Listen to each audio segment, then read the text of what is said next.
मुझे कल शाम को पता चला, मतलब सूचना देने की ये बात है, एक तो कुछ अध्यापक उल्टा सीधा भड़काते बच्चों को। मेरा नंबर स्विच ऑफ था, तो भाई ऑफिस के नंबर भी है, इन पे व्हाट्सअप है, सूचना देने की इन पे भी सूचना दी जा सकती है। तो शाम को एक बच्चा मैसेज कर रहा कि सर, एक ग्रुप में लिख रहे थे कि बायोकोट ईएडी। मैंने कहा क्यों? कि आज कोई ट्विटर अभियान था, आपने इसमें सपोर्ट नहीं किया। मैं कहा एक काम करो, तुम्हें जो करना तुम वो करो। मैंने कहा एडवर्टाइजमेंट के पैसे हमारे पास तो है नहीं, तुम ही करो वो काम। मतलब ऊर्जा को गलत दिशा में लगाएंगे। तो मैंने कहा ये चीज़ आई कहाँ से? कि यूट्यूब पे कोई जयपुर के अध्यापक थे, अड्डा अड्डा फॉर कुछ है ना, वो ये कह रहे थे कि जो अकेडमी साथ दे ठीक, नहीं तो उस अकेडमी का ही बाइकआउट करो। मैंने कहा वही आधे से ज़्यादा तो वही कमज़ोर कर दिया। अरे बाइकआउट करना चाहिए था, सरकार का कर दे रहे किसी एकेडमी का।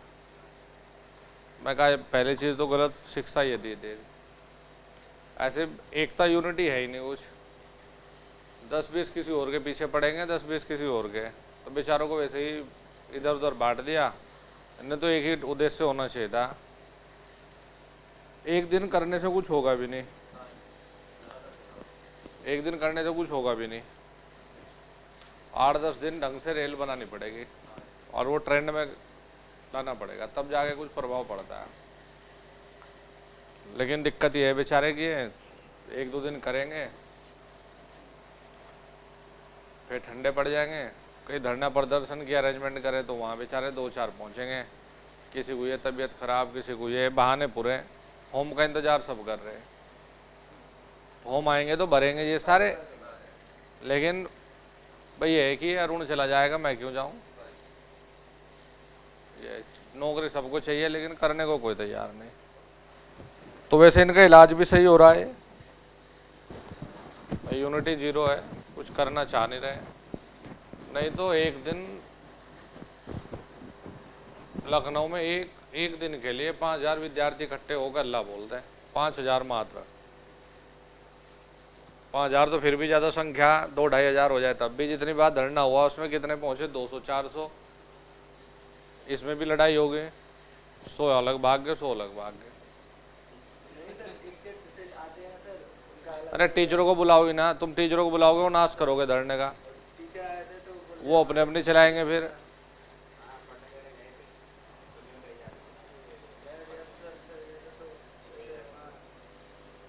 टीचर तो और वहाँ ज़बरदस्ती जा रहे हैं ये दिखाने के लिए, देखो हम तुम्हारे साथ हैं, हमारा कोर्स ले लो। पर टीचरों को बुलाने की ज़रूरत क्या है? टीचरों से समर्थन ये कराओगे भाई बच्चों को बोल दो, बच्चों को भेज दो, बात खत्म हो गई।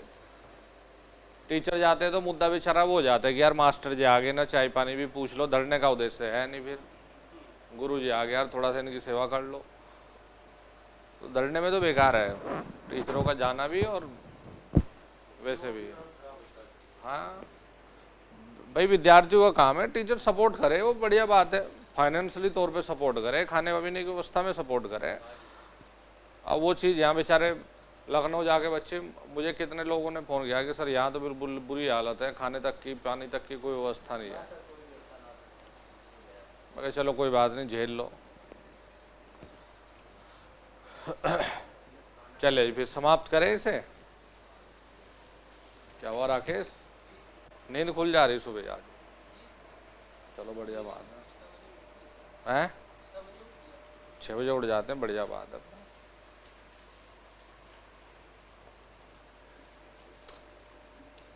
यहाँ पर थे ना हम लोग। अरे बारिश में तो फुल मजा आएगा, टेंशन ना ले, डेली बारिश होगी अब यहाँ।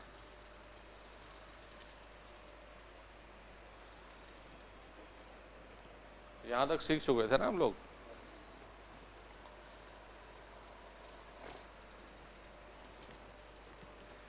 चलिए जी नेक्स्ट लिखेंगे,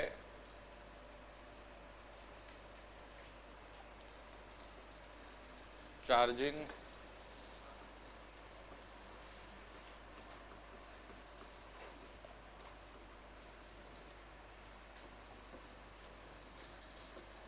देखो इस टॉपिक ये थोड़ा सा मुश्किल जरूर लगेगा, लेकिन इस टॉपिक में से छोटे छोटे सवाल निकल जाते हैं, 4 से 5 सवाल।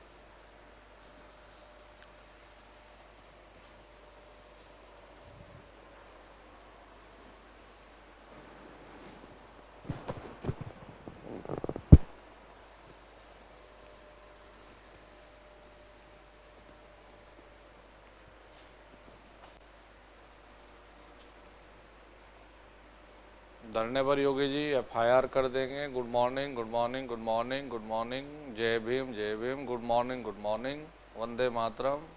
सब खुश रहो तुम। अब आ जाओ, थोड़ा पढ़ लो।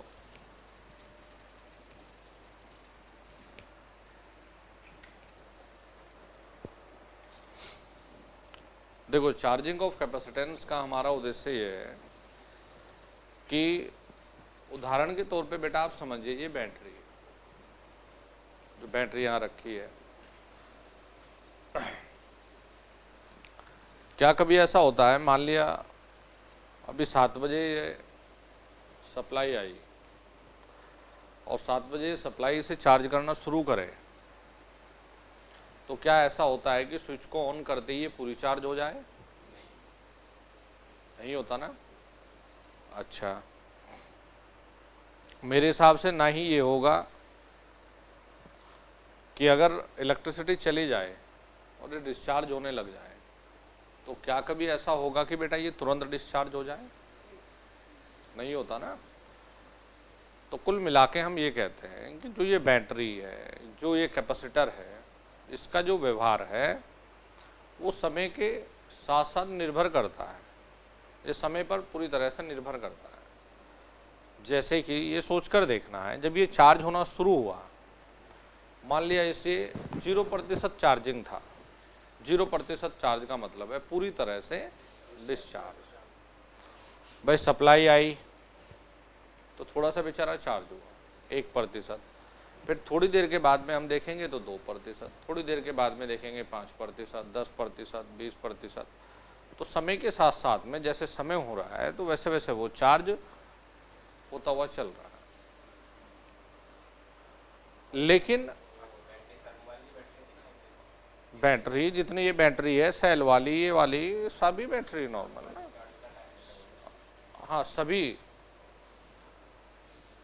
तो यहाँ हम लोग जब कैपेसिटर की बात कर रहे हैं तो कैपेसिटर का भी वही व्यवहार है, वही नेचर है। तो कैपेसिटर का जो व्यवहार है, जो नेचर है, वो भी समय के साथ साथ में बदलता हुआ चलता है। लेकिन समझने वाली बात यह है, एक होता है रेखीय संबंध। आपने देखा होगा रेखीय संबंध का मतलब ये है कि भाई आउटपुट जो हमें मिलता है वो इनपुट के सीधे सीधे समानुपाती होता है। एक लाइन में ऐसे दिखाया था ना हमने। अच्छा, तो रेखीय संबंध में हम ये कहते हैं कि यदि भाई 1 घंटे में 20% चार्ज होती है, भाई 2 घंटे में 40% हो जाएगी, 3 में 60% हो जाएगी। यही तो होता है रेखीय संबंध का मतलब। अच्छा, लेकिन जो ये बैटरी या ये कैपेसिटर होता है, इसका जो संबंध होता है समय के साथ में, वो रेखीय ना होकर, आपने गणित में एक फंक्शन पढ़ा होगा एक्सपोनेंशियल, ई एक्सपोनेंशियल, तो ये नेचर रहता है, ये बिहेवियर होता है।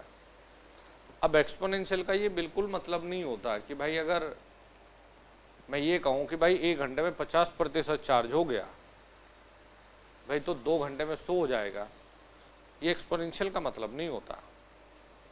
और इसमें यहीं से सवाल बनते हैं और यहीं बच्चा फंसता भी है। फिर टाइम कांस्टेंट से सवाल आता है। आप पढ़ते होंगे टाइम कांस्टेंट बराबर R/C, सेकंड में इकाई होती है। तो चार्जिंग का मतलब सीधे सीधे ये है कि आप कैपेसिटर का जो व्यवहार है, जो नेचर है, वो समय के साथ में कैसे बदल रहा है, ये चार्जिंग में हमें सीखना है। तो हमने यहाँ ये देखा है कि हमारे पास एक रजिस्टर है और हमारे यहाँ पर ये कैपेसिटेंस है।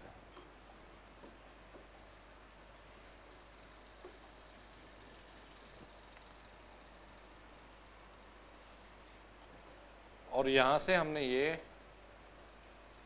सप्लाई वोल्टेज दे दी है V, और इसने करंट फ्लो कराना शुरू कर दिया जी I। ठीक है भाई बच्चों, अब मुझे एक बात बताइए, क्या बैटरी कैपेसिटर इसे आप AC से चार्ज कर सकते हो?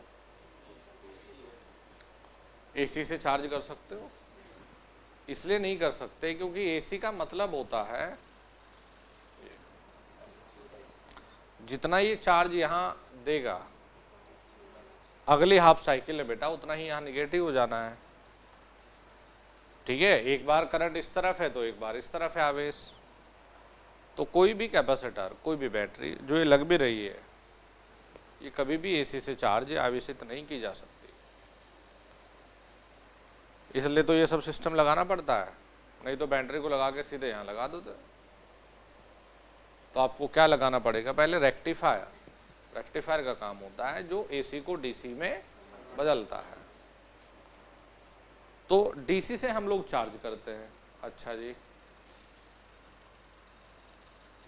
अब आपको ये समझना है कि देखिए जी, जब ये कैपेसिटर है, कैपेसिटर के अक्रॉस में स्मॉल v प्रदर्शित करती है तात्क्षणिक मान को।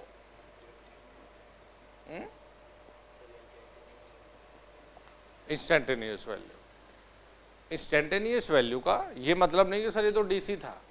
इंस्टेंटेनियस वैल्यू का हमने वहां भी वही परिभाषा लिखी थी कि किसी भी क्षण, किसी भी समय पर किसी इकाई का जो मान होता है वो तात्क्षणिक मान कहलाता है। अच्छा जी, और इस समय पर इसमें जो करंट धारा बह रही है वो है स्मॉल I। कैपेसिटर के अक्रॉस की बात हो रही है भाई। ये तो सप्लाई दे दिया आपने, ये आपको सीरीज दिख रहा है, R और C सीरीज में है, तो कभी भी ऐसा नहीं करेगा कि जितनी सप्लाई दी है तुरंत यहाँ सेट हो जाए। धीरे धीरे धीरे धीरे ये चार्ज होना शुरू होगा समय के साथ, समय के साथ धीरे धीरे धीरे धीरे, और जब ये वोल्टेज इसके जितनी हो जाएगी तब हम कहेंगे भाई पूरा चार्ज हो गया। ठीक है जी, कि भाई इतनी जो क्षमता थी वो पूरा चार्ज हो गया। चलिए जी, तो हमने अभी क्या कहा कि इसके क्रॉस में जो वोल्टेज है वो ले लिया हमने यार VR, कि भाई रजिस्टर के क्रॉस वोल्टेज ड्रॉप है। अब ये बताओ इसका डेरिवेशन करवाऊं? डेरिवेशन करवा दूं इसका? चलो फिर, हमने कहा टोटल जो वोल्टेज V है वो VR और प्लस में V इसके बराबर ही तो है भाई। टोटल हमने जो कहा कि भाई टोटल ये वोल्टेज VR और V में चली जाएगी। अब ये बताइए कि अगर मैं ये लिखूं कि V बराबर में, भाई ये तो आपने IR कर लिया। दूसरी बात आपको ये भी पता है कि V बराबर में, या चलो यहां से देखो, I is equal to C dV by dt। ये भी तो होता है यार, यानी कि कैपेसिटर अपने अक्रॉस में वोल्टेज में परिवर्तन होने का विरोध करता है।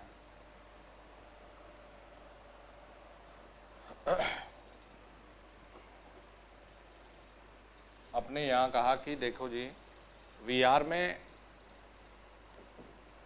IR प्लस में जो आपने ये V रखा हुआ है इसको यहीं छोड़ दिया आपने। ये आपने एक छोटा सा काम ये कर लिया कि V माइनस V बराबर में आप IR लिख सकते हो। भाई से इधर माइनस ले गए तो I इंटू R हो गया। अब I का मान यहां से यहां रख लो, तो क्या आप ये कह सकते हो कि V माइनस V बराबर में R C d V by d t. अरे आई का मान ही तो रखा है। अच्छा जी,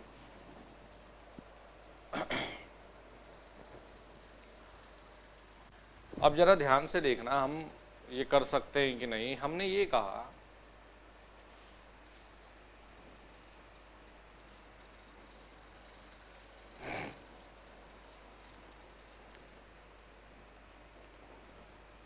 D t by R C बराबर में d V by V minus we.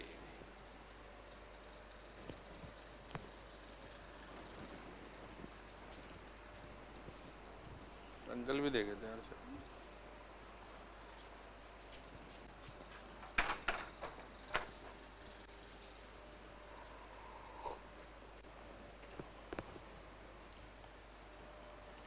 अरे इस डी टी को यहाँ ले गए, आर सी को नीचे ले गए।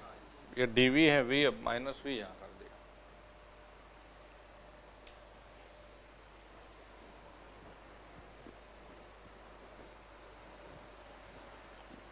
भाई लिख सकते हैं ये। आपने कहा दोनों ओर समाकलन करने पर, आपने कहा दोनों ओर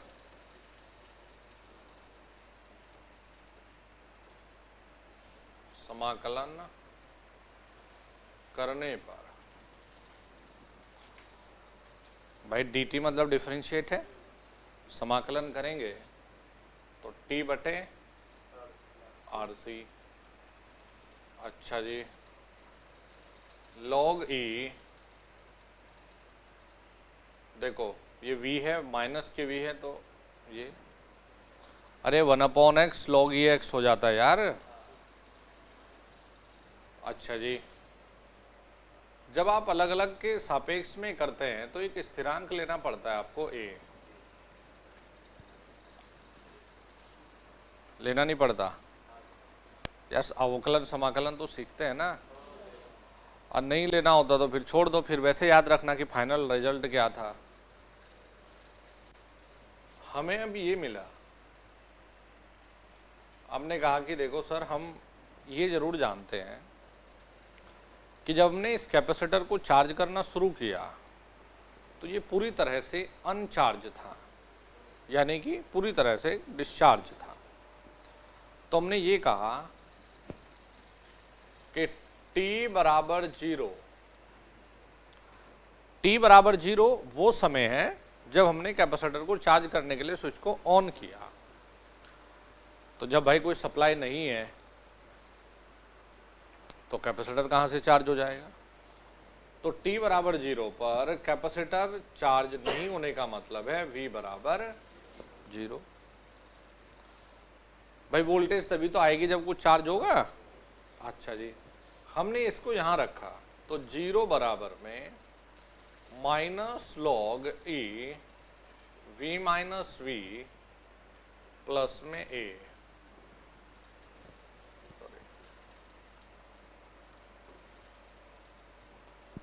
v का मान कितना रखेंगे यहाँ, प्लस में a।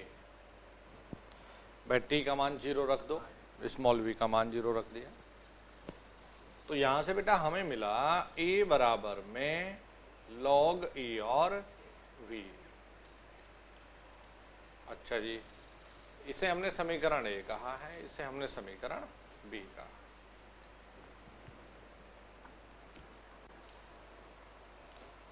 ठीक है,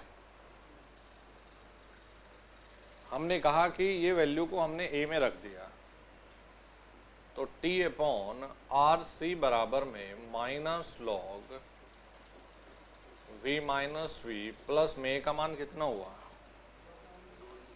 लॉग e और कैपिटल B। फिर से बता दो, देखो ये कुछ और नहीं, ये सप्लाई है।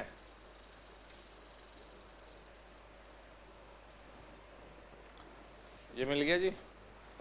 आप एक प्रॉपर्टी पढ़ के आते हो, देखो अगर log e a हो और log e b हो तो आप इसे log ए बी लिख लेते हो, है जी। अगर log ए हो और माइनस के log बी हो तो आप बेटा इसे log ए बटे बी लिख लेते हो। तो हमने इसी प्रॉपर्टी को अपना यूज किया। हमने कहा जी देखो ये हमें मिल गया t बटे में आर सी बराबर में log ई v बटे v माइनस वी। भाई ये पॉजिटिव ऊपर माइनस वाला नीचे।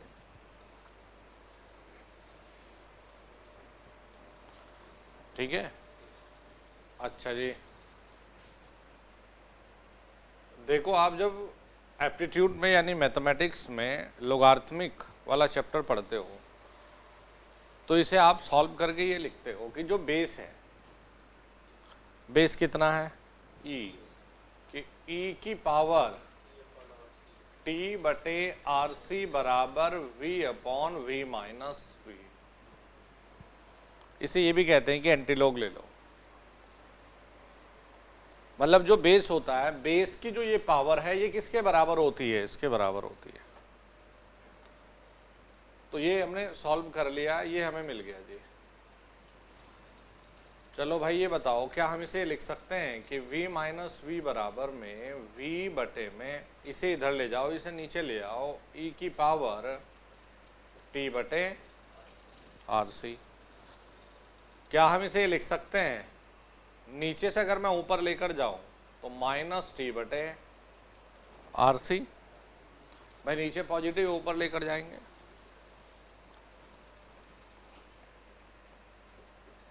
क्या हम इस v को अगर मैं इधर लेकर जाता हूं और इसे हम इधर लेकर आए, क्या लिख सकते हैं क्या? भाई v को इधर लेकर जाते तो पॉजिटिव हो जाता। क्या कैपिटल V को कॉमन लिया जा सकता है?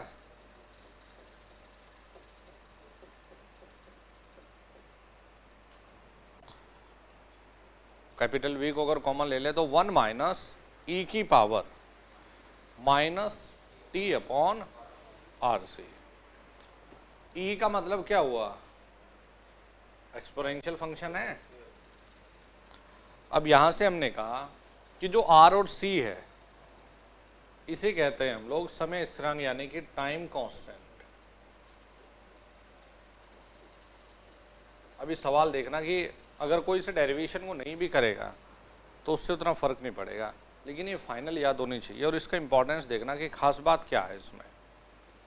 टाइम कांस्टेंट को टॉ से रिप्रेजेंट करते हैं और ये होता है आर सी और इकाई होती है सेकेंड। तो आर सी सर्किट में टाइम कांस्टेंट ये है भाई। इसे जब हम यहां पर रखते हैं तो v बराबर v 1 माइनस ई की माइनस टी अपॉन टॉ। ये अभी हमने कहा समीकरण नंबर सी है जी। ठीक है, अभी पहले यहां तक लिखो इसे।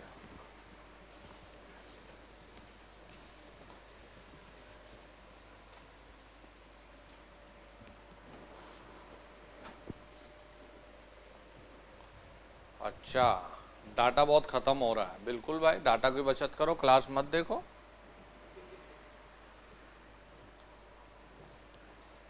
जबकि एप्लीकेशन पे क्वालिटी एडजस्ट करने का ऑप्शन है, लेकिन डाटा की बचत जरूरी है।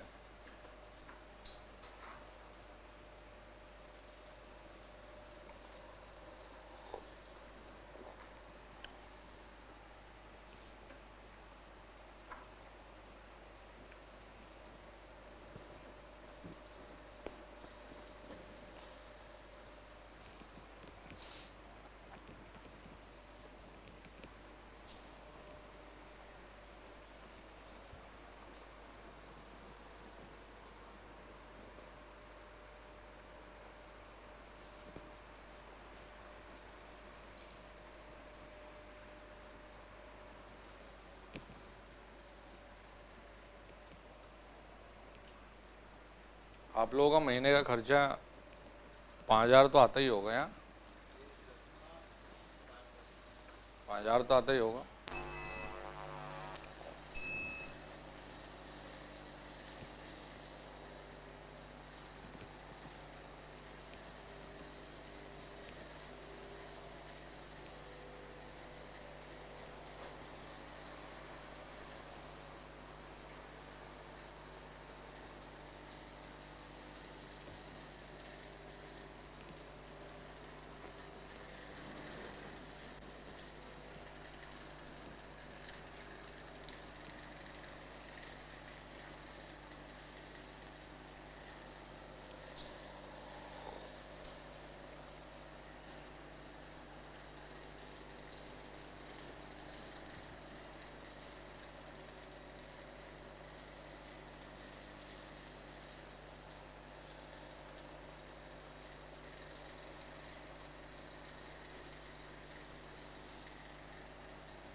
बेटा अगर ये मान लिया कोई डेरिवेशन नहीं कर रहा है तो देखो ये चीज़ नहीं छोड़नी जिस पे इंपॉर्टेंट लिख रहा हूँ, एक तो बराबर आर सी और नीचे ये तीन चीज़ मतलब जड़ है, ये नहीं छोड़ना।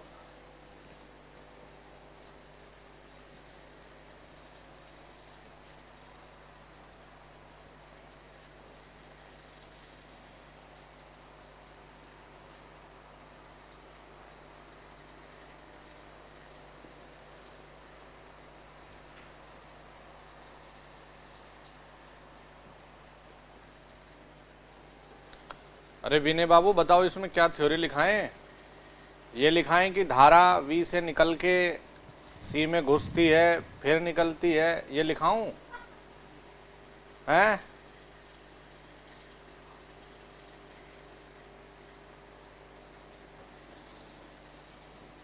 फिर V छोटा हो जाता है, VR की तरफ बढ़ जाता है, ये सब लिखाने की जरूरत है थ्योरी? गलत गलत लोगों की क्लास देख के आओगे तो यही हालत होगी, यूट्यूब को देखना ही बंद कर दो। नहीं यार इसमें सोचने की, इसमें अरुण बाबू क्या थ्योरी लिखा है बताए इसमें भाई?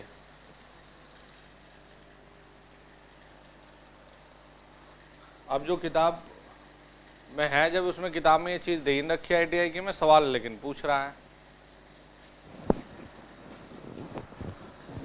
अब देखना इसमें कितना बढ़िया है, 5 सवाल है इसमें, 4 से 5 इतने सॉलिड सवाल है इसमें जो एग्जामिनर डायरेक्टली पूछ सकता है।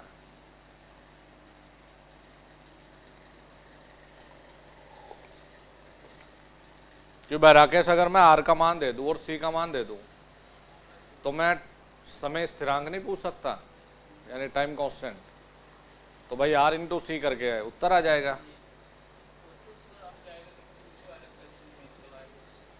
इस पे अभी देखो तो यही तो है जड़।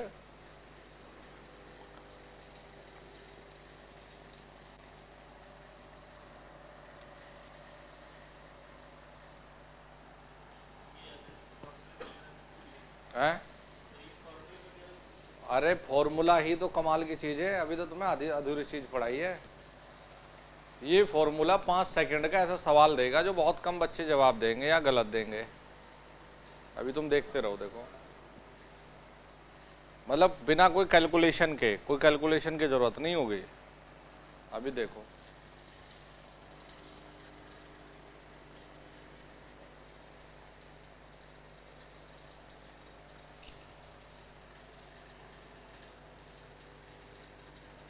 उतार लिया यहां तक, लास्ट का रह गया, कोई नहीं लिख ले।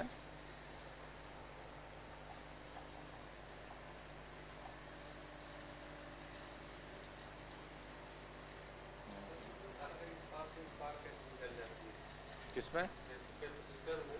नहीं, धारा इस पार से उस पार थोड़ा ही दिखाई है, अंदर तभी तो चार्ज हो रहा है, जो यहां से गया वो इसके अंदर चला जा रहा है, चला जा रहा है, ये तभी तो चार्ज हो रहा है, ये चार्ज स्टोर हो रहा है। जब धारा आर पार निकलने लग जाती है तब तो ये पूरा चार्जिंग मोड में था, मतलब शुरुआत में इसमें धारा आर पार निकलेगी, थोड़ा सा चार्ज रुकेगा, अभी देखना ग्राफ बनाऊंगा मैं, फिर थोड़ा सा चार्ज और रुकेगा, फिर धारा और कम निकलनी शुरू होगी, फिर थोड़ा और चार्ज रुकेगा, तो शुरुआत में धारा आर पार जाएगी, बाद में धारा आर पार नहीं जाएगी। हाँ है? अरे आर तो करंट को लिमिट करने के लिए लगाया ना, कंट्रोल करने के लिए उसे, नहीं तो इसे फूक फाक देगा ना भाई। ये है ना, ये था ना बात भाई। यहां से आगे चले, देखो कितनी मजेदार चीज है ये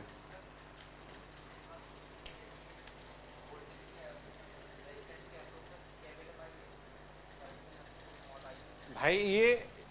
ये वाला जो कैपिटल आई है बाकी कुछ नहीं है, तो सप्लाई दिखाया मैंने ना, कैपिटल का मतलब है ये सप्लाई है, मतलब कैपेसिटर के अक्रॉस में वोल्टेज और धारा जो समय के साथ बदलेगी, ये दो चीजें हैं। ये तो सप्लाई था इसलिए मैंने ए बी से दिखा दिया, ये कैपिटल आई से दिखा दिया, इसका और कोई मतलब नहीं था।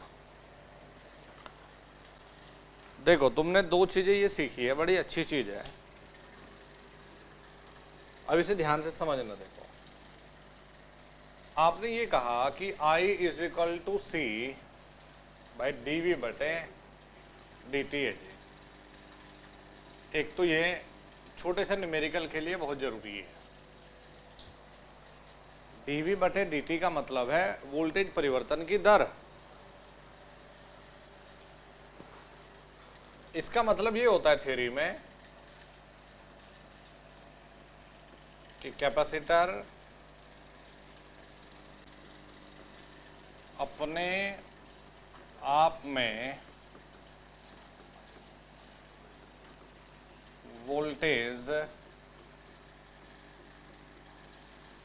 परिवर्तन का विरोध करता है।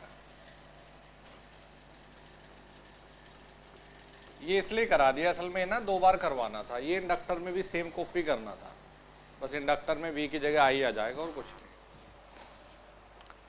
अच्छा, फिर बेटा आपने ये भी पढ़ा है कि V बराबर V 1 माइनस ई की माइनस टी बटे टॉ। अरे पढ़ा है यार। टॉ क्या था? समय स्थिरांक, टाइम कांस्टेंट। एक आपने कमाल का फॉर्मूला ये सीखा है। आपने ये V का मान यहां रख दिया I के लिए, तो बाकी इसको आप सॉल्यूशन मत करो, आप सीधे लिख सकते हो कि I बराबर में, देखो कैपिटल V से वोल्टेज की समीकरण है, कैपिटल I से धारा की समीकरण है, तो I बराबर I से हल करके माइनस ई की माइनस टी बाई टॉ, ये मिलती है जी धारा की समीकरण। आप इसे यहां रखते, अवकलन करते, तो आपको ये रिजल्ट मिलना था। ये 2 समीकरण आ गए हमारे पास में। बेटा ये रेखीय समीकरण नहीं है, या रेखीय संबंध नहीं है इनके बीच में। ई का मतलब है एक्सपोनेंशियल। आपने ये कहा कि जी आप समय स्थिरांक या टाइम कांस्टेंट बोल तो रहे हो सर, लेकिन ये है क्या चीज? हमें तो टाइम कांस्टेंट देखना है कि टाइम कांस्टेंट का मतलब क्या है। अच्छा जी, तो हमने यहां से ये कहा कि सबसे पहले यहां पर है केस फर्स्ट।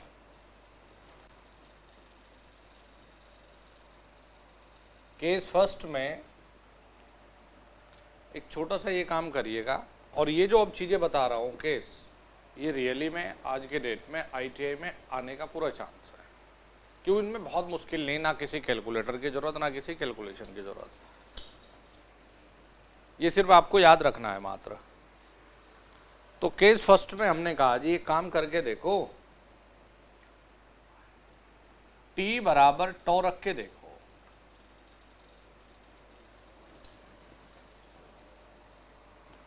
T यानी समय है, वो समय स्थिरांक के बराबर करके देखो। T बराबर टॉ किया, तो जब T बराबर टॉ आप रखोगे बेटा, तो e की पावर माइनस के 1 हो जाएंगे, है जी। आप इसे हल करोगे, जैसे मुझे तो वैल्यू याद है कि भाई ये 36 आ जाता है, e की पावर -1 का मतलब 0.367 आता है। फिर 1 में से माइनस करोगे, तो देखो वोल्टेज जो V का मान है ये आएगा 63.2% ऑफ V।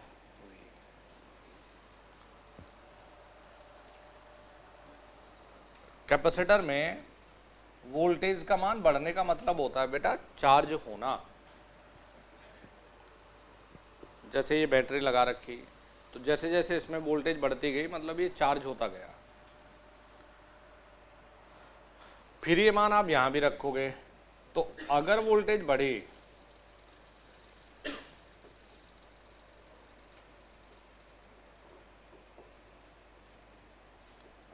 वोल्टेज बढ़ेगी तो करंट गिरेगा। क्यों? इसमें 1 माइनस है, इसमें 1 माइनस नहीं है। अभी तुम्हें ग्राफ भी बना के दिखाऊंगा। तो आपको मान लिया ये पूछा गया, आपको R का मान दे दिया और C का मान दे दिया, तो निकाल सकते हो। अरे टॉ बराबर RC, और आपको एग्जामिनर ये कहें कि बैटरी को 63% चार्ज होने में लिया गया समय बताओ, 63% कितनी है ये पॉइंट वाले हैं? फुल है? अरे भाई 63% का फुल चार्ज 100% होता है फुल चार्ज। तो 36 के ये से हटा दे, अब 36 कहाँ ले जाएगा? वोल्टेज का मान बढ़ना, ये समीकरण बताती है कि वोल्टेज का मान बढ़ रहा है, धारा का मान घट रहा है। तो चार्ज होने का मतलब है जब वोल्टेज का मान बढ़ेगा और धारा का मान गिरेगा। तो इसे दो तरीके से लिख सकते हो। एक तरीका है कि वोल्टेज का मान 63% तक बढ़ गया, या लिख सकते हो कि भाई धारा का मान 37% तक गिर गया। इसे दो तरीके से बोल सकते हो। तो अगर ये कहेगा कि बैटरी को या कैपेसिटर को चार्ज होने में 63% चार्ज होने में लिया गया समय बताओ, तो सीधे सीधे क्या करना है, T बराबर टॉ, और टॉ का मान हमें पता है R इंटू सी। अच्छा जी, अब इसने क्या काम किया, केस 2 देखो। होता ये यार, समस्या ये आ जाती है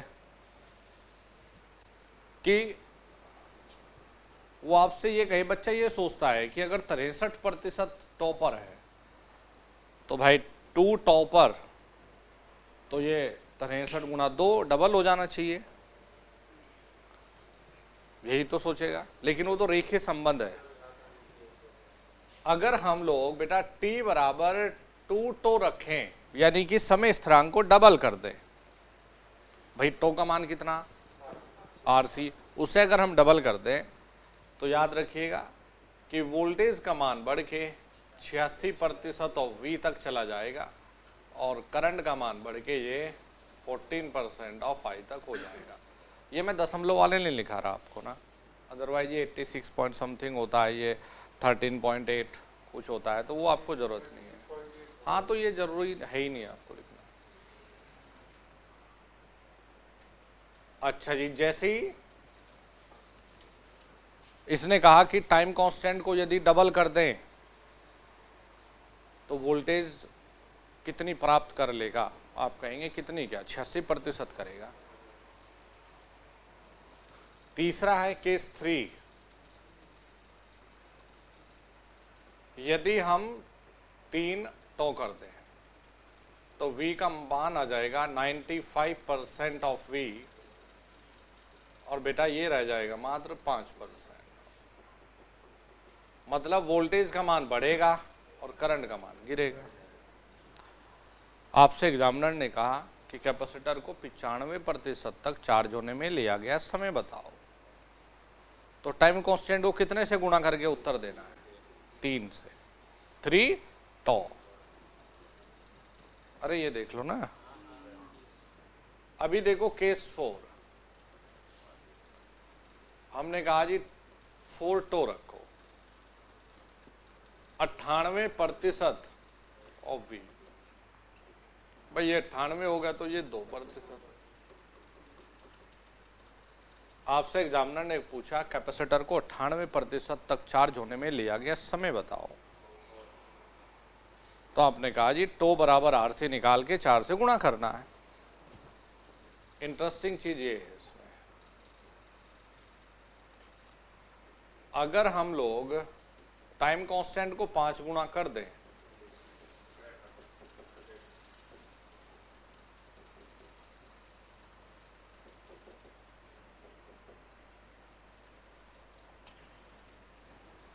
V का मान पूरा मिलना, अरे भाई 100% मिल जाना, 100% मान मिलने का मतलब पूरा चार्ज होता है, तो भैया ये होता है पूरा चार्ज होने में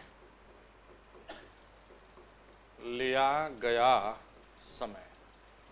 मैं आपसे ये कहूं कि टो का मान 5 सेकंड है, कैपेसिटर को पूरा आवेशित होने में लिया गया समय बताओ, 25। अरे 5 से गुणाई तो करनी है, इतना इतना क्यों सोच रहा है भाई? अरे ओ भाई दोस्त, मेरी सुना कर, तेरे दिमाग में हेमा मालिनी चल रही हो और यहाँ थोड़ा ही दिमाग चलेगा फिर। क्या देख रहा है यहाँ, देख 5 से अगर टो को गुणा कर दे समय स्थिरांक को, तो भैया ये पूरा चार्ज हो जाएगा। 4 से करेंगे तो 98% तक चार्ज हो जाएगा, 3 से करेंगे तो 95% तक चार्ज हो जाएगा, 2 से करेंगे 86% चार्ज हो जाएगा, अगर टो बराबर रखेंगे तो मात्र 63% चार्ज होगा।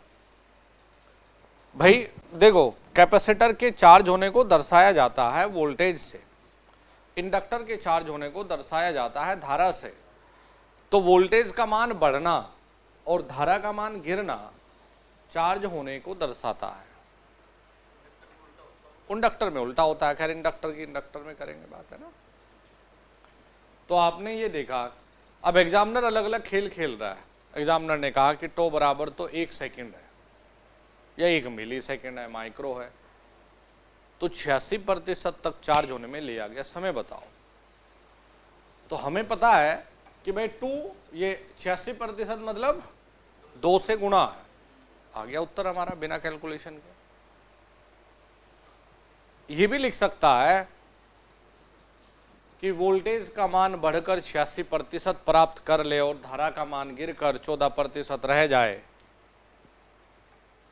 तो समय, कितना समय लगेगा। तो आपको तो पता है ना कि 2 टो है, बात खत्म हो गई। ठीक है भाई, अच्छा जी। तो हमने ये 2 समीकरण से एक ग्राफ बनाया जी। ये समय है, ये वोल्टेज और धारा है।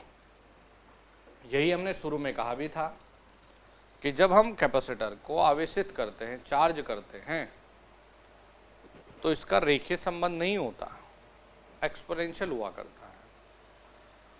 तो जब आप 1 माइनस ई की माइनस वाले फंक्शन को खींचते हो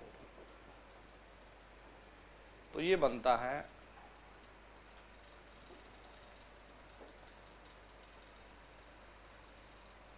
ऐसा ग्राफ, सीधी लाइन ना आके कर्व जैसे एक लाइन।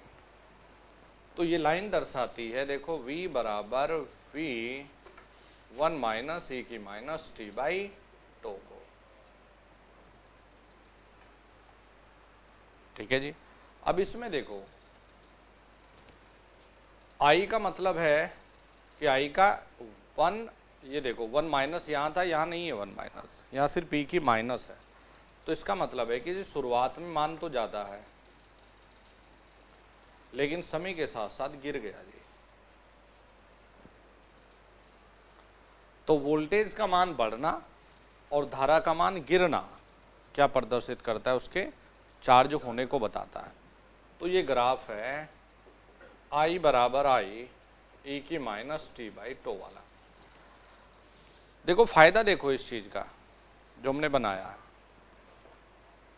फायदा ये है कि मान लिया बेटा हमने जो ये समय कहा है ना, ये जहां पर वोल्टेज का मान देखो कितना 100% V का मतलब V वैल्यू, और धारा का मान कितना हो गया यार, देखो 0 हो गया भाई। ठीक है ना। तो भाई इस समय को हम किससे प्रदर्शित करें, 5 टो। अच्छा जी बेटा पूरा चार्ज है, पूरा आवेशित। भाई वोल्टेज का मान 100% मिल गया, धारा का मान 0, पूरा आवेशित। कितने समय पे मिला है, t बराबर 5 टो पर। अच्छा जब ये कैपेसिटर, मेरा सवाल ये है कि कैपेसिटर पूरा आवेशित है तो ये ओपन है या शॉर्ट है, शॉर्ट है। और नालायक धारा तो 0 है, धारा 0 का मतलब ओपन होता है। हाँ तो ये पूरा आवेशित जब भी होगा तो ये कैसा है, ओपन सर्किट के तौर पर काम करेगा।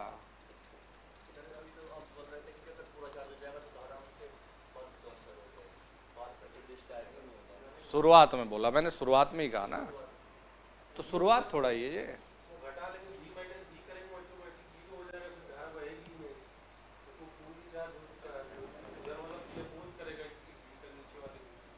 आ गया।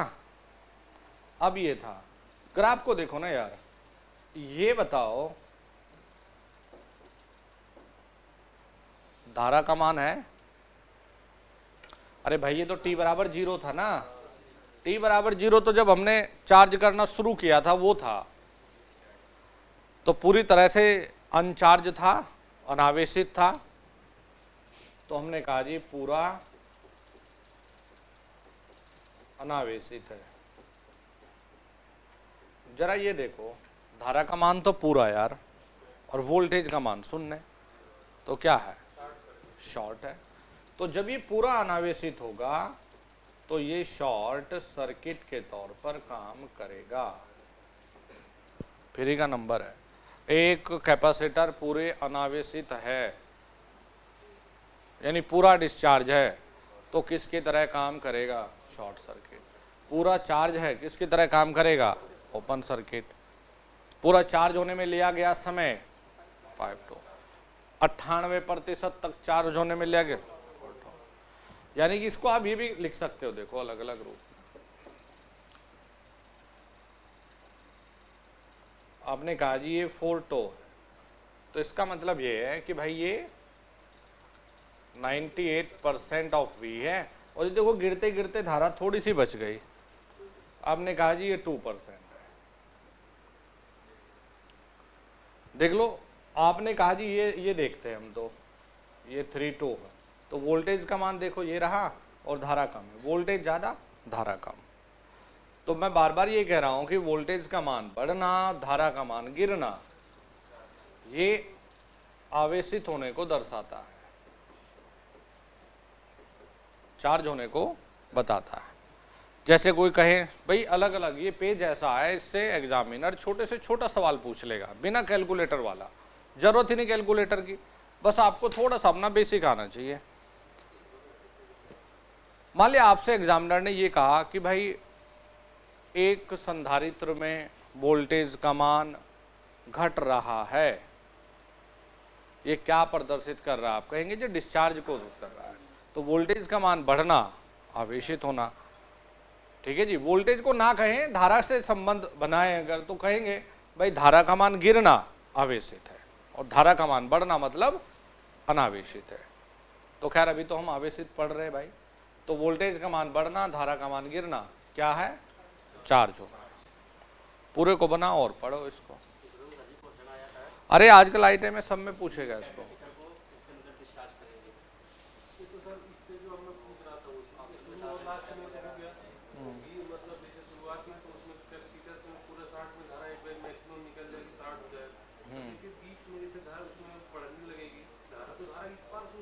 नहीं नहीं नहीं, धारा समय के साथ बढ़ेगी नहीं ना, धीरे धीरे गिरती जाएगी वो।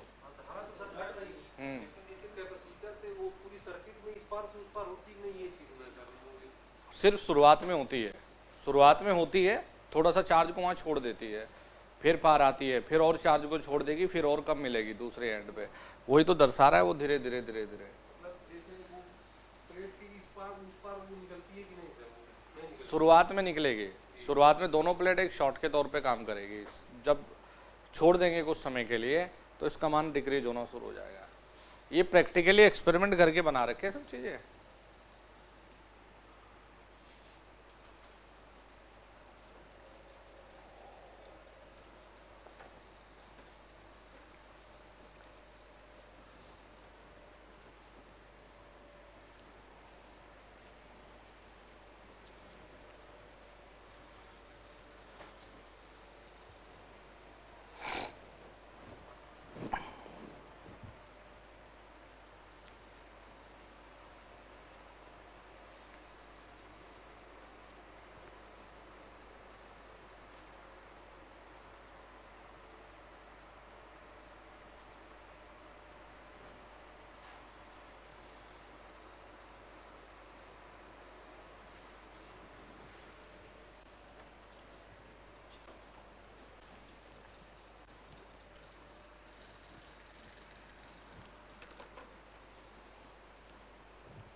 बना लिए ये?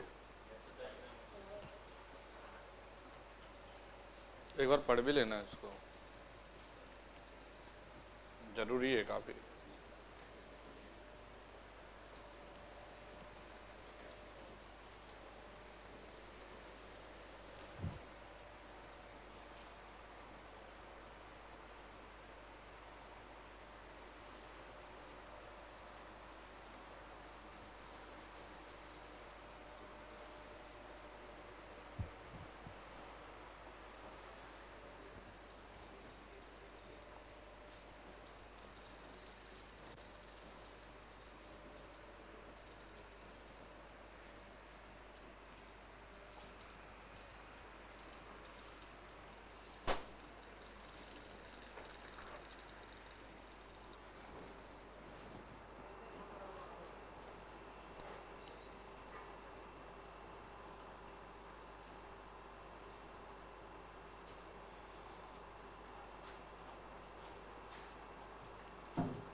तो एक छोटा सवाल करके बताओ।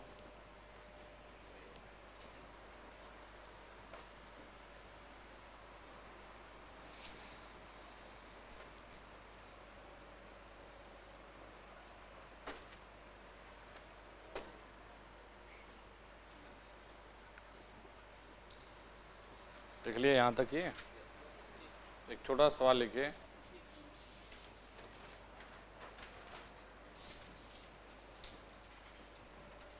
एक 5 माइक्रो फैराड के संधारित्र को एक 5 माइक्रो फैराड के संधारित्र को 100 किलो ओम के प्रतिरोध के साथ 100, भाई सी का मान 5 माइक्रो फैराड है, 100 किलो ओम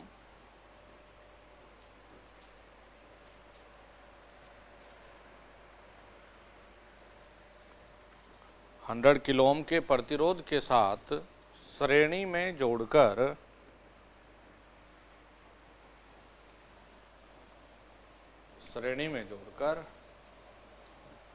आवेशित किया जाता है।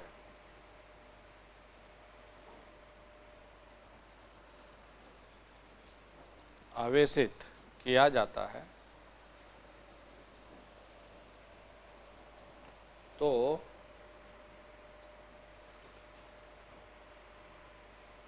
कैपेसिटर को पूरा चार्ज होने में लिया गया समय ज्ञात कीजिए।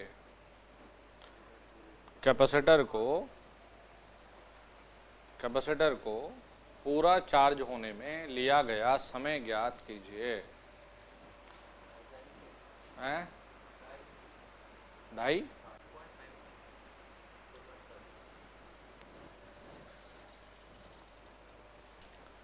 मतलब देख लो, ये कोई प्रयास की जरूरत भाई, निकाल।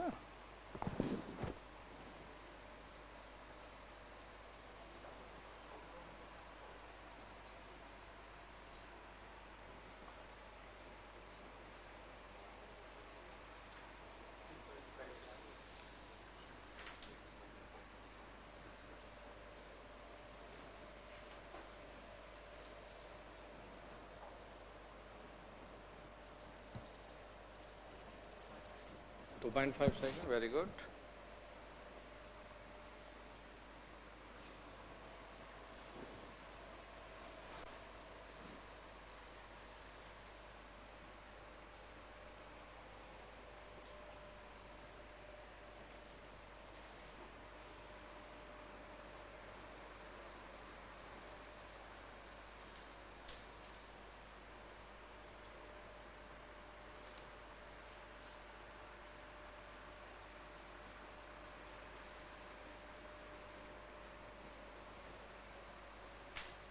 भाई नींद में हो गए तुम लोग? नींद में हो यार, रात की उतरी नहीं अभी। ये क्या लिख रखा है?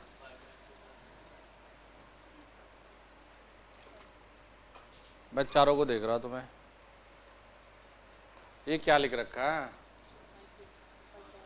हैं? और टो का मान क्या पढ़ाया तुम्हें?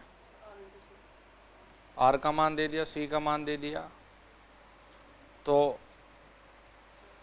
आप 5 टो का मान नहीं निकाल सकते?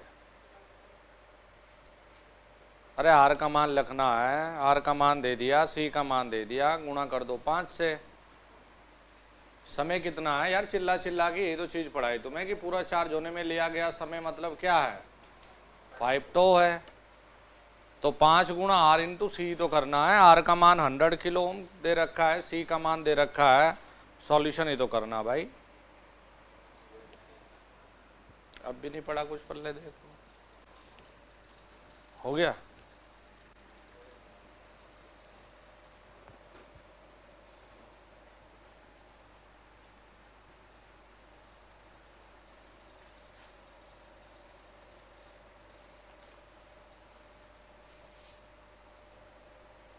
अरे आर का मान कितना दे रखा है?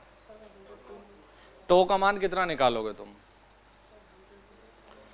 टो गणित मत सिखाओ मुझे। ए भाई, टो का मान कितना निकालेगा? टो का फॉर्मूला क्या सिखाया? समय स्थिरांक का है आर सी। तो तुझे जो न्यूमेरिकल में मान दे दिया, तुम्हें रखना भी नहीं आता वो मान है? तो आर का मान कितना है? 500 ओम में या किलो ओम में है? तो अगर ओम में करेगा तो 10 की घात 3 करेगा। और दूसरा क्या है? हाँ मतलब 100 जो भी है, इन्होंने जो भी बोल रहे हैं, ये तो 500 लिख रखा भाई ने, 500 लिख रखा उसने। ये क्या कर रहे हो तुम? 500 क्या क्या है ये?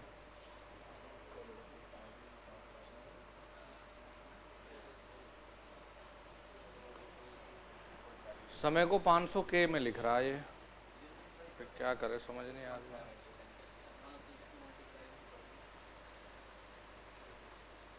अरे आर का मान कितना है भाई चचा? आर का मान कितना है? हैं? अभी आर का मान 5 माइक्रोफैराड बता रहा।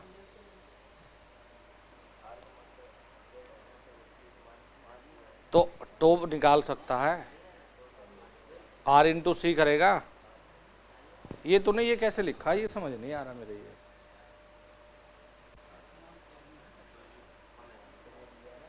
हाँ अच्छा, और ये 5 माइक्रोफैराड को फिर फैराड में नहीं करेगा इसको? तो अब हल करेगा? अब कर।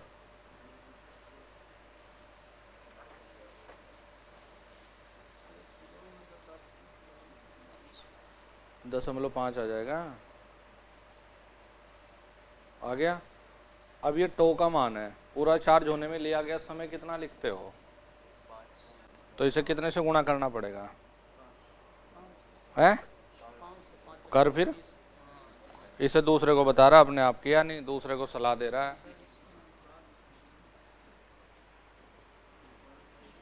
अब बता कितना आया? कितना सेकंड में या मिली सेकंड में?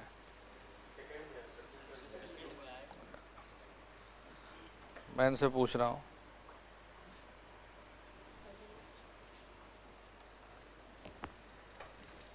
मतलब तुम लोगों को अगर ये लग रहा हो ना कि भाई आजकल एग्जाम में हमारे नाम के सामने गोले किसने गोल अच्छे भरे तब नौकरी मिलेगी, तो गलत फहमी में जी रहे तुम। और तुम्हें लग रहा होगा तो बहुत ज्यादा मुश्किल पढ़ा दिया, ये मुश्किल की कैटेगरी में नहीं आता, बल्कि आईटीआई में तो इससे ज्यादा मुश्किल टॉपिक है। ये मुश्किल कैटेगरी में नहीं है। क्या सिखाया? पूरा चार्ज होने में लिया गया समय 5 गुना टो, 98% चार्ज होने में लिया गया समय 4 गुना टो, 95% की बात करते तो 3 गुना टो, 86% की बात करते तो 2 गुना टो।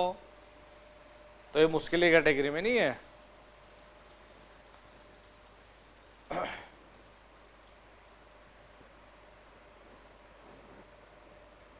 चलो भाई आगे बढ़ो।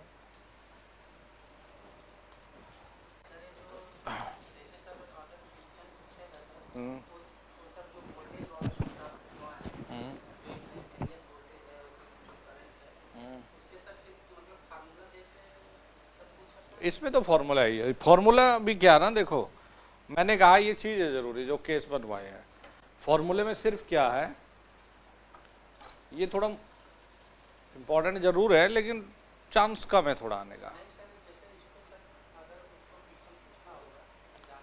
तो इसी पे तो सवाल ये बनाए दोस्त।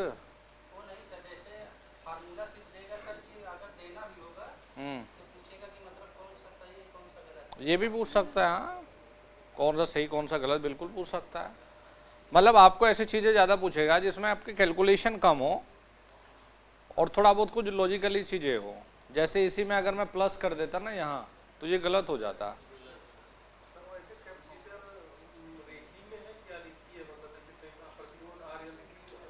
मैं बता दूं, देखो ना, जब इनको हम आइडल स्थिति में लेते हैं तो ये RLC रेखीय में ही कैटेगरी में आते हैं। जब इनको हम लोग आदर्श स्थिति में लेते हैं, ये हमारी आदर्श स्थिति नहीं, ये प्रैक्टिकली कंडीशन है।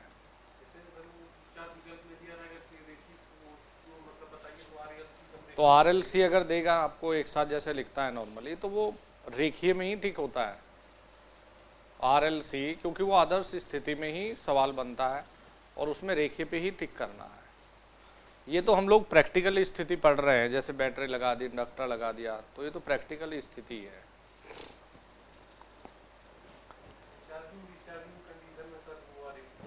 हाँ हाँ, एक्सपोनेंशियली चीजें, तभी तो ये 5 केस अलग अलग बनवाए हैं।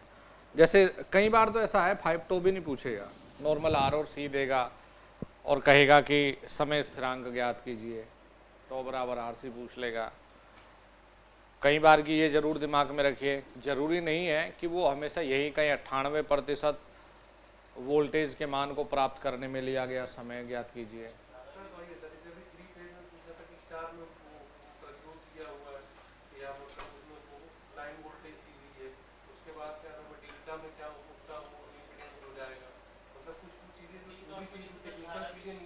हैं? तभी ये सिखाने की जरूरत है, मतलब इन चीजों को रट के नहीं कर सकते।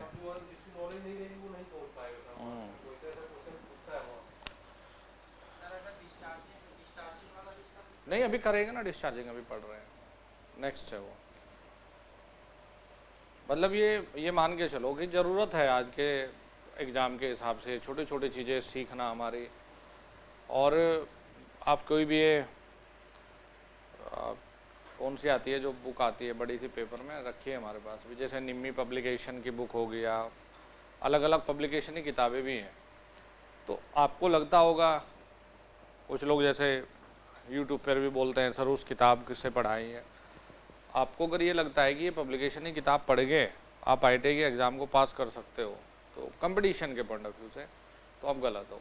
इन्हें पढ़ के सिर्फ आप सेमेस्टर को पास कर सकते हो, कंपटीशन को पास नहीं कर सकते।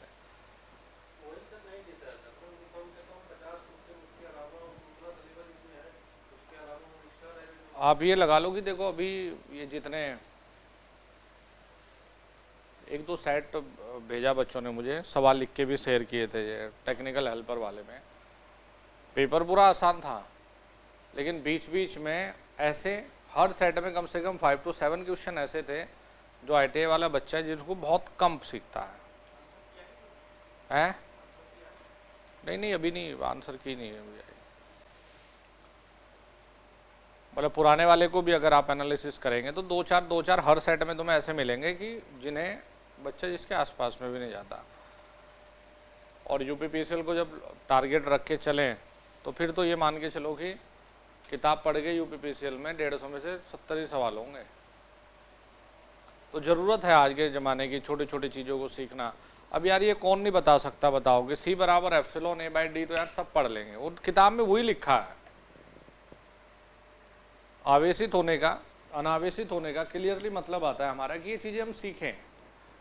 और हमारा समय लगा लो कि आधा 1 घंटा जो लगा तो लगा, लेकिन ये टॉपिक बहुत बढ़िया था। नॉर्मल एग्जामिनर ने पूछ लिया कि जब ये पूरा अनावेशित है कैसे काम कर रहा है, तो आपको सिर्फ क्लास में बैठ के सुनना था। आपने कहा जी ये तो शॉर्ट था। जब ये पूरा चार्ज हो गया तो जी ये ओपन हो गया जी। चलो जी, अब इसमें छोटा सा एक टॉपिक और कवर करते हैं। ये हमारा चार्जिंग स्टेट था, चार्जिंग था ये। हम लोग पढ़ते हैं यहाँ पर डिस्चार्जिंग।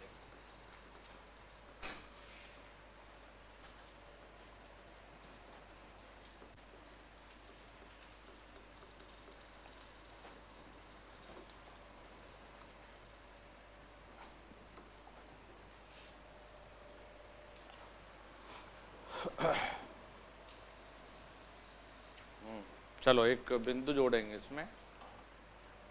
देखो जब हम चार्जिंग की बात कर रहे हैं, अब हमारी समीकरण वगैरह ना सब मतलब सर्किट वगैरह परिपथ आरसी वही पुराना ही है। तो जब हम लोग डिस्चार्जिंग की बात करते हैं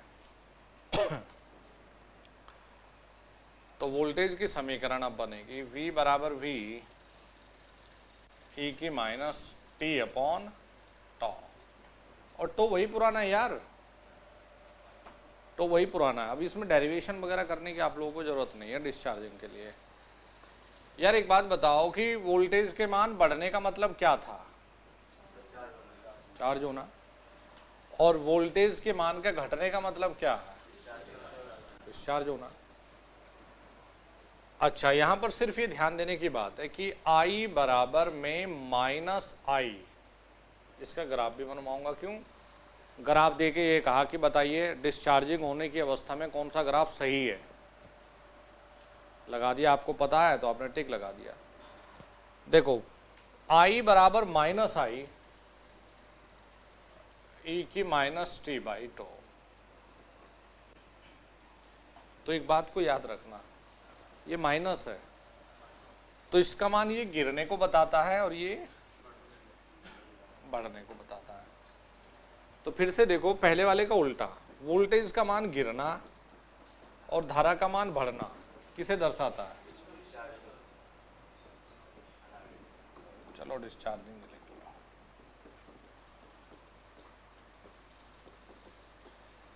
ये डिस्चार्जिंग को बताता है। यार ये करंट में माइनस आना क्या बताता है? ये बताता है बिल्कुल कि कैपेसिटर जिस दिशा में चार्ज होता है, याद करो मैंने कल भी ये बताया था आपको, कल ये वाला। तो यहां हम लोगों को ये देखने को मिला था कि भाई धारा की दिशा माइनस हो गई, उल्टा, माइनस मतलब उल्टा हो गई।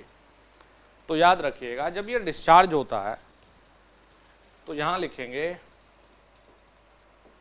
कि कैपेसिटर जिस दिशा में चार्ज होता है उससे विपरीत दिशा में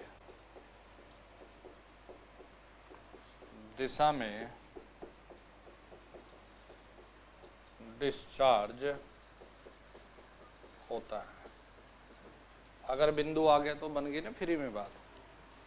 क्यों? इंडक्टर इसका उल्टा होता है। इंडक्टर जिस दिशा में चार्ज है उसी में डिस्चार्ज है। मतलब अगर इस तरफ से धारा जाते हुए चार्ज हुआ तो वो उस तरफ से ही डिस्चार्ज भी होने लग जाता है। कैपेसिटर उल्टा होता है। तो याद रखिएगा कि कैपेसिटर जिस दिशा में चार्ज होता है उससे विपरीत दिशा में डिस्चार्ज होता है।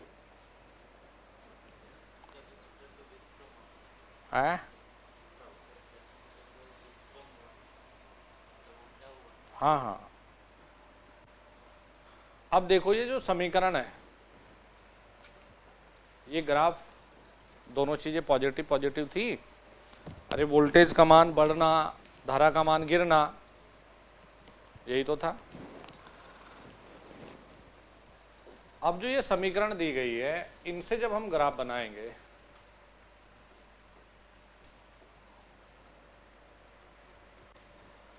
वोल्टेज का मान गिरना, अच्छा जी, वोल्टेज का मान गिर गया तो समीकरण है V बराबर V e की माइनस टी बाई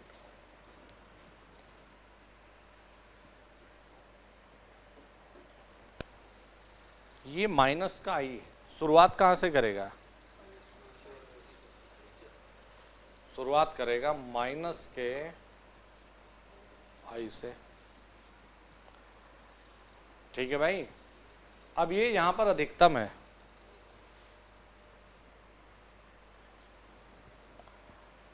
भाई माइनस के 20 है, माइनस के 10 है, तो माइनस वालों के लिए 0 सबसे अधिकतम माना जाता है। तो ये समीकरण है I बराबर माइनस आई ई की माइनस टी बाई टॉ। मान ली ये चित्र दिखाया और आपको कहा कि डिस्चार्ज होने की अवस्था में कौन सा ग्राफ सही है, तो फिर ये ग्राफ पे टिक लगाना है। आवेशित यानी चार्ज होने की अवस्था में कौन सा ग्राफ सही है, तो इस पे लगाना है। देखो कहानी अभी भी नहीं बदली। ये बताओ यार, वोल्टेज का मान जब आपने डिस्चार्ज करना शुरू किया, अरे वोल्टेज का मान पूरा होना और धारा का मान यहां पर न्यूनतम, ठीक है। तो अब t बराबर 0 पर पूरा चार्ज है। अरे यार डिस्चार्ज की बात है, डिस्चार्ज करोगे तो पूरे चार्ज होने से तो डिस्चार्ज करोगे, पूरी आवेशित है और यहां पर पूरा अनावेशित है।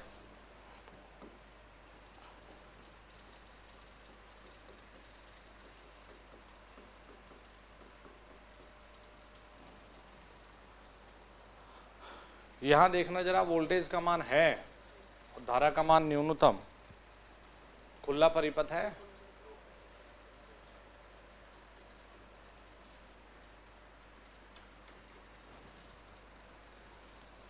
पूरा अनावेशित है, वोल्टेज का मान शून्य और जहां वोल्टेज का मान शून्य वहां पर शॉर्ट।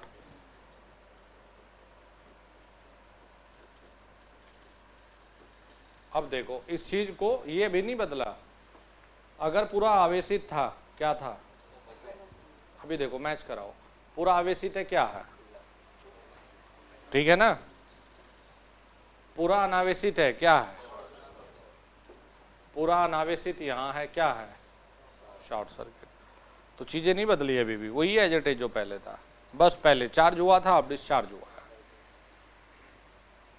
चलो इसको फाइनल करिए, लिख लो।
विपरीत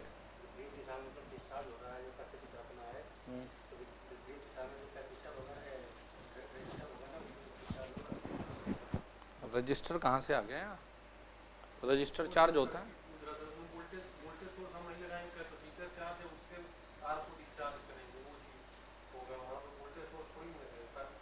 रजिस्टर भी छोड़ो, लोड होता है वो छोड़ो।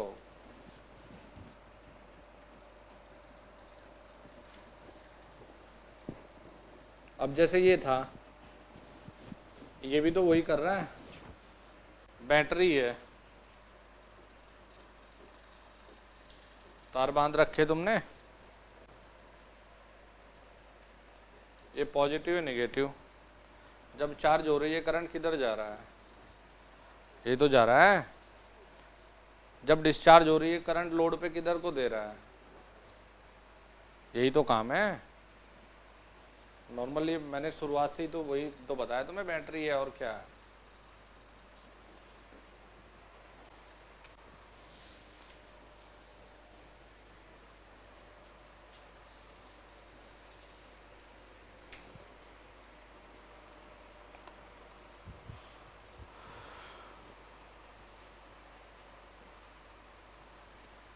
रजिस्टर ही तो करंट को लिमिट करेगा मुन्ना कुमार जी, तुम्हें तो दूसरी तीसरी बार पढ़ा रहा हूं मैं, अब भी डाउट है तुम्हारे।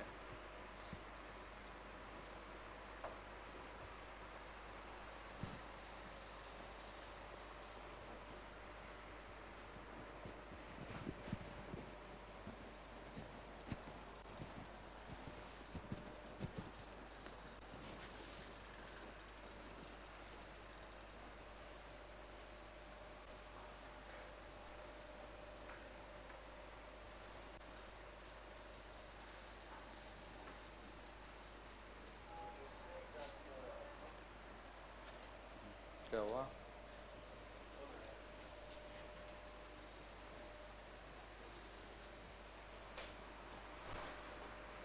हो गया भाई, ये देख लिया।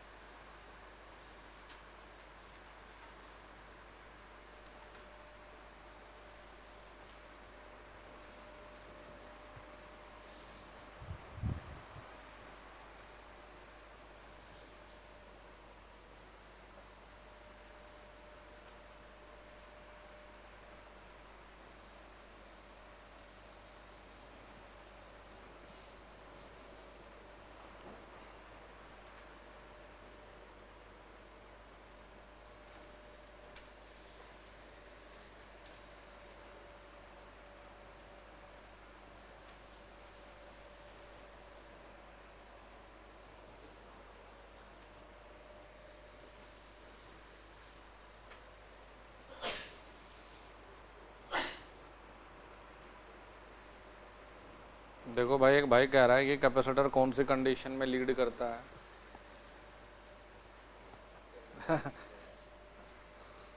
मतलब टॉपिक का कोई मतलब है? भाई अंधेरे में खड़े होकर जिधर को मन करे उधर को भाग लो, यही नहीं पता कि मंजिल किधर है। बात यहाँ कैपेसिटर के चार्जिंग की चल रही, उस अब तक लीडिंग का नहीं पता। फंडामेंटल ऑफ एसी तो पूरा खत्म है हमारा।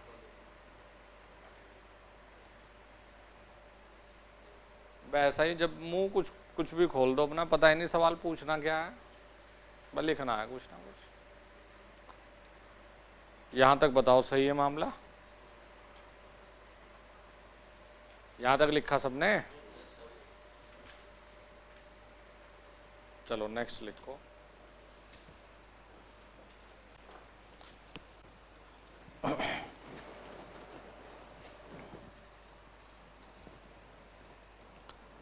चलो फिर ऊर्जा लिखो इसमें ना।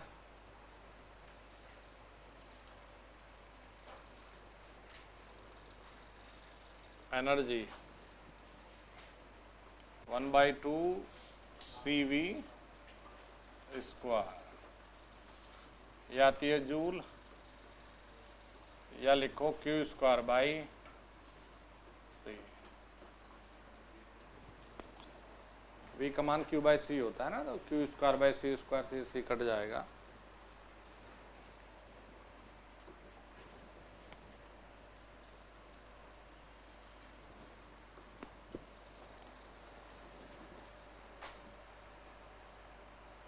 लिख लिया ये? अब ये लिखो, देखो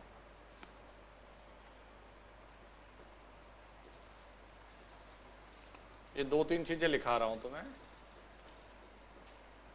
माइका कैपेसिटर,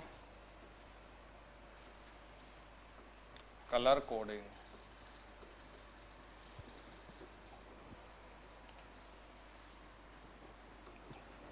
तो इसमें होता है बेटा, एक होती है 6 डॉट होती है इसमें ना,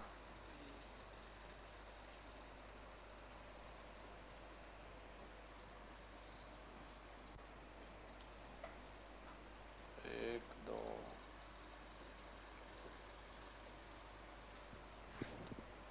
6 डॉट होती है इसमें।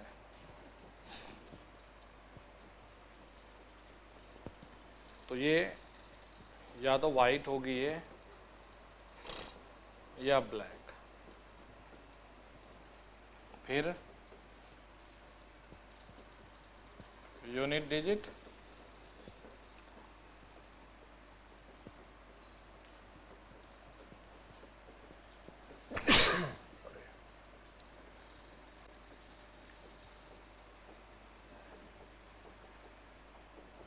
मल्टीप्लायर और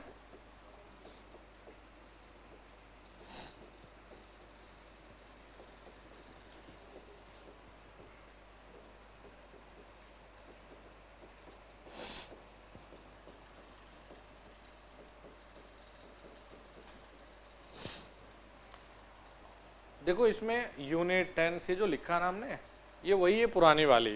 कौन सी? बीबी रॉय। बेटा अभी क्लास चल रही है। वही पुराने वाली बीबी Roy great Bharat very good wife वाली, वही प्रतिरोध वाली जो हम लिखते थे ना, तो वो यहाँ लिखने की जरूरत नहीं है। अरे याद है ना, तो प्रतिरोध वाली बीबी वाली ना, वही वाला सेम वही है, बाकी कुछ चेंज नहीं है। हाँ बिल्कुल करवाएंगे। एक रहता है इसमें नॉर्मल, ज़्यादातर जो मैं अब ये बता रहा हूँ ये ज़्यादातर हम सेरेमिक कैपेसिटर के लिए इस्तेमाल करते हैं, लेकिन कई जगह पर जनरल कैपेसिटर जो होते हैं उनके लिए भी होता है। और आपने देखा होगा कुछ ऐसा कंस्ट्रक्शन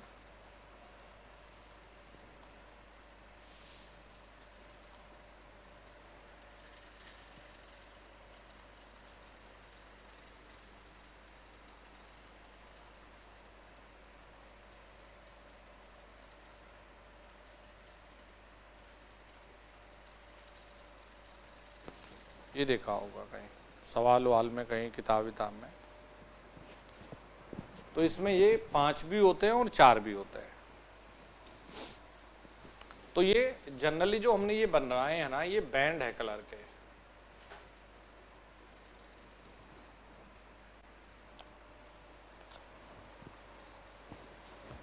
तो ये बताता है सबसे ऊपर वाला ये होता है इकाई, ये होता है टेंस, ये होता है मल्टीप्लायर, ये होता है टॉलरेंस, और इसमें सबसे ज़्यादा जरूरी है, सबसे जो नीचे वाला होता है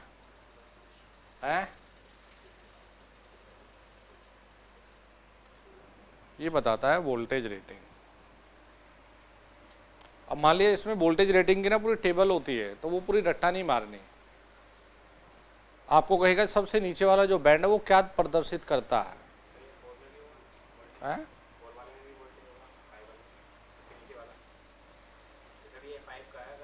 अब 4 वाला बना रहा हूँ ना, 4 वाले में टॉलरेंस नहीं आता। बस जैसे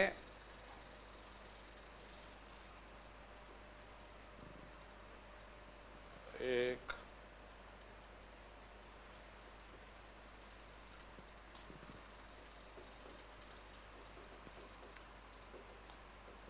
यूनिट भी यही सेम है, दहाई भी सेम है,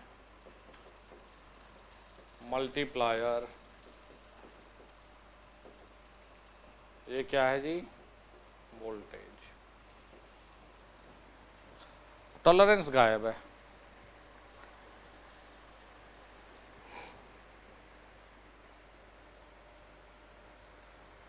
लेकिन मैं फिर बता दूं, इन सब के लिए बीबी रॉय वाली ही कहानी है, वो नहीं चेंज होगी भाई।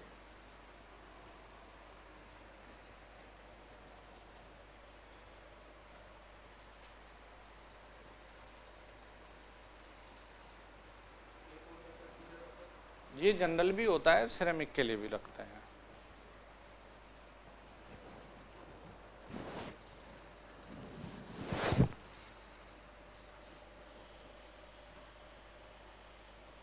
ये जो है चित्र दिखा दिया कि इसका मान बताओ,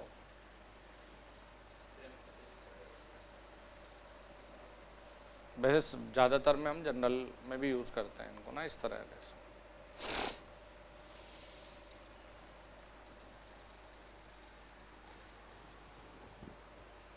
जैसे ये मत बना कि सर ने तो गोल बना दिया, मतलब ऐसा नहीं है कि सर ने तो गोल बना दिया। मेरा तो ये था पर ये 5 दिखाने का, 4 दिखाने का। नॉर्मली ऐसा भी हो सकता है भाई, कभी तुम जाके डर जाओ और इसके अंदर 5 बने हो। हाँ,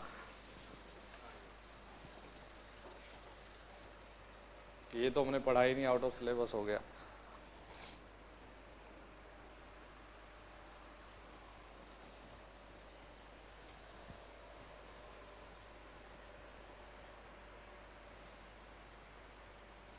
ये 3D में कुछ ऐसा दिखता है ये।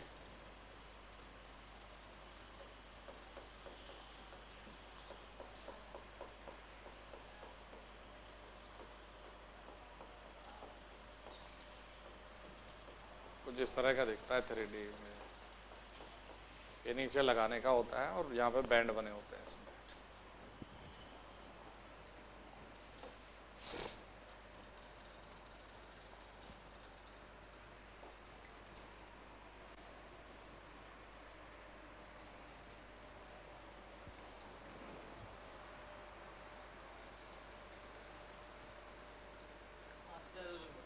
हैं?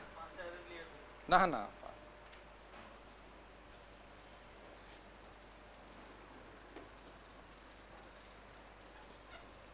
हो गया भाई, ये लिख लिया। नेक्स्ट लिखेंगे।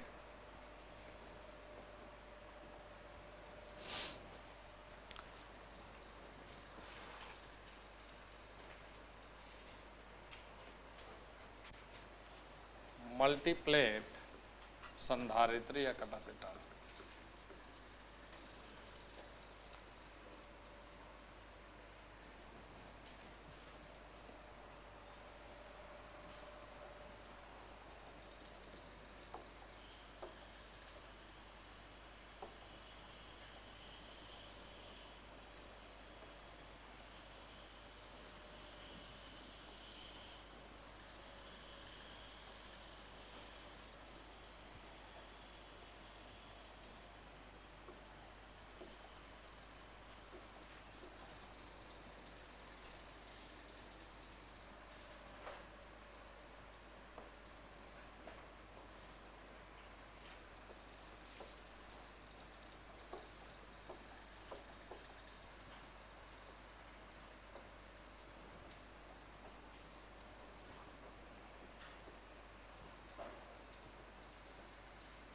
देखो ये प्लेट है, इसमें 1 2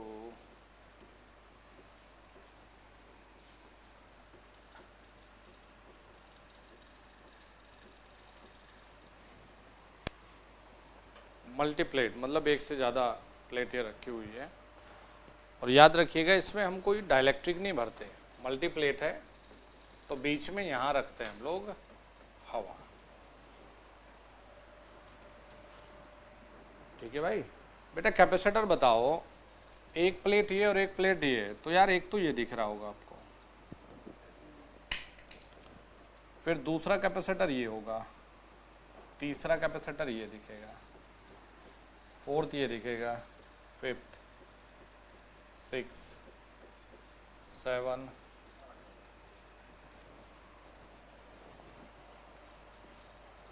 8 दिख रहे हैं ना। प्लेट कितनी है? 9 है। कैपेसिटर कितना दिखा? 9 - 1, यही तो दिखा। अच्छा, तो हमारे लिए जो n है वो प्लेट की संख्या है, तो C बराबर में n-1, एक कम दिख रहा है ना, n-1 A/d, जो बीच की दूरी है प्रत्येक के,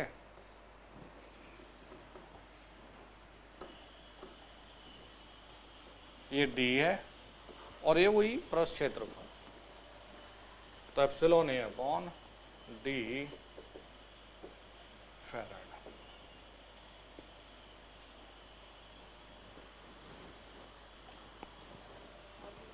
मल्टी प्लेट ना, एक से ज़्यादा प्लेट है ना भाई। अगर आपको कहें कि एक 10 प्लेट वाला है तो कितने से गुणा होगी यहाँ, फिर वही 10। अरे n-1 भाई 9 से करेगा ना, है? हाँ तो गुणा तो 9 से होगी ना भाई।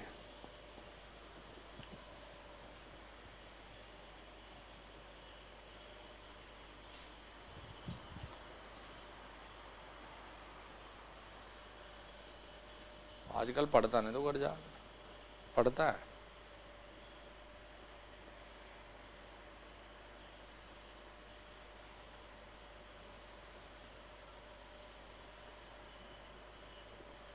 बना लो बना लो।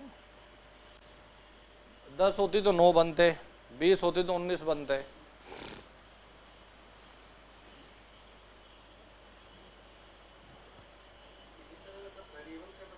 हाँ वेरिएबल भी हुई, जिसे हम ट्रिमर और गेइंग टाइप बोलते हैं। फॉर्मूला यही है, बस उसका कंस्ट्रक्शन ऐसा बनाते हैं कि एक साइड को हम लोग वेरी करवा सकते हैं इसको ना ऐसे।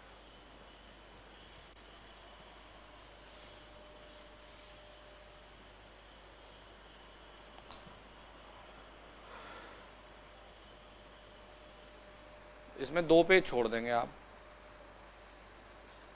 2 पेज छोड़ देंगे, थोड़ा सा थ्योरी है वो लिखा दो।